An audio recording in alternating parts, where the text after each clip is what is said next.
My friends and I made a very serious mistake that costed their lives. By Lower Discussion 411. Hi, I am Mary. I am an orphan and I still haven't found a family yet.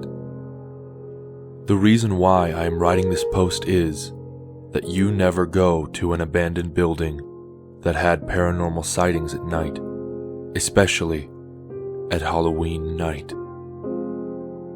My friends that I had been around since 4th grade had the idea of going to an abandoned building near the woods. It was an old orphanage that they found on a sketchy website, and they decided that it would be cool if we go to that on Halloween night, since we didn't have any plans and Halloween was right around the corner. So 2 days passed, and my friends and I arrived at a restaurant near that building.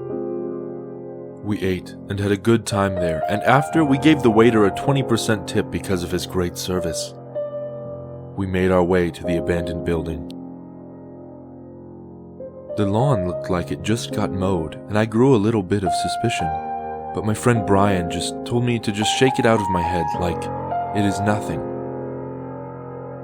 As soon as we arrived in the middle of the lawn, in front of the porch and door, it began to be foggy. Obviously, that was a red flag for me, and it almost made me leave my friends there and walk home. If I better had left, my friends might have followed me and made something different, but no, my $2pid did not leave. The door to the building was locked and the windows were barricaded, and I thought, thank God.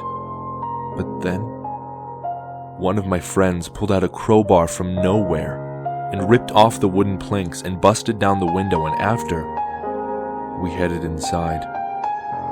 We took out our flashlights and began to look for a light switch, even though we thought the lights wouldn't work. Surprisingly, they did work, but the light was very dim.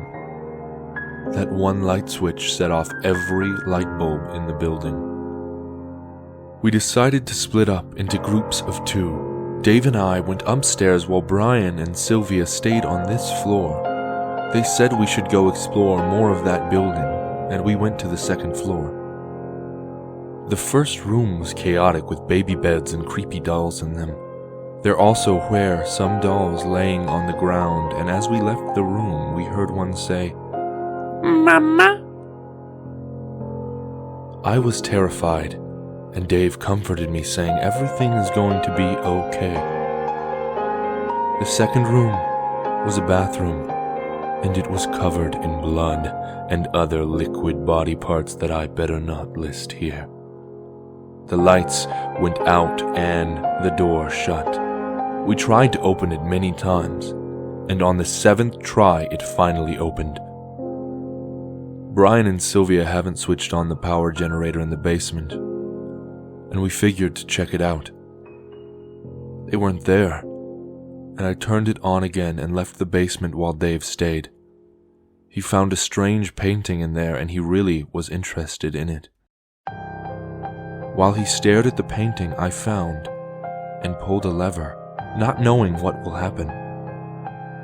A thick glass door trapped Dave in the basement, and spikes were coming out of the walls. They started moving, and Dave was screaming as loud as he can and banged his hands on the glass to get help. I ran into a room that had a crowbar identical to the one that Brian used to break the barricade on the table, and I grabbed it and sprinted to the door, trying to break it with it. As I thought it is too late, the last bang of the tool in my hands broke the door, and I got a glass piece in my arm. It really hurt, but the most important thing was that Dave was able to escape just in time before being impaled by the spikes and crushed from the wall. He was terrified and cried a bit, and I tried to comfort him, which didn't work that good.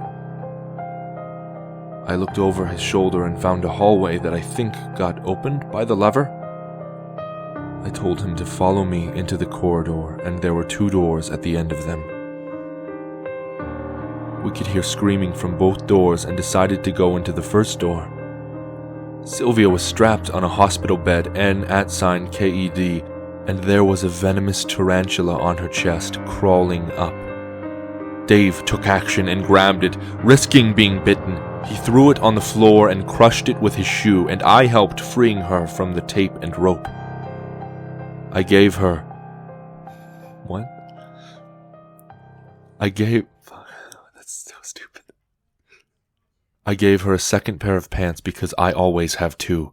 Just in case that oh no.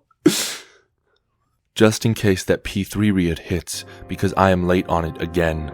Ugh. I also gave her my jacket, and we went outside to go into the other room. We were horrified seeing Brian in his shape. He got stabbed multiple times in his throat, which led to his vocal cords being destroyed. His left arm got ripped off, he got scalped, his right arm was snapped in half, his feet got broken, and half his face got ripped off. What's even worse is, he was still alive. Some ghost mutilated him first, and then it used their supernatural power to keep him alive through all his pain. We immediately ran out of that room, horrified by what we just saw, and found a book on the floor. Sylvia picked it up and read out loud what was written there. "By the time you picked up that book and started reading this, it is already too late." After she was finished, something invisible grabbed and held her up in the air. It revealed what it looks like, and it is a horrifying demon-looking creature. It bit her head off and started munching her body. We ran as fast as we could, but it started catching up. Damn, this shit good. We found a hole in the wall, and I screamed at Dave to squeeze through it as fast as he can. He slipped through it with ease, and I barely made it. It made an ear-killing scream and disappeared. We ran away together to our homes, ready to go to bed, but both of us weren't able to fall asleep. The day after this incident, Dave committed $you $I by hanging himself, and I was brought into a mental hospital, where I recovered in half a year, and they let me go live my life normally again. A post on the internet said that the body of Brian was never found and the building got destroyed for good. Never go into an abandoned building at night.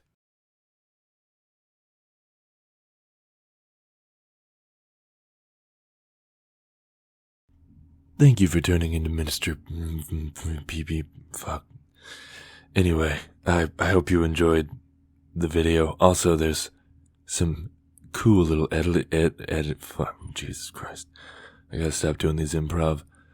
It's cool little editing that I did in this video. It took me like an extra 2 hours to do, so if you didn't catch it, go back and look at it. I think it's funny. Maybe you'll think it's funny. Anyway, see you soon.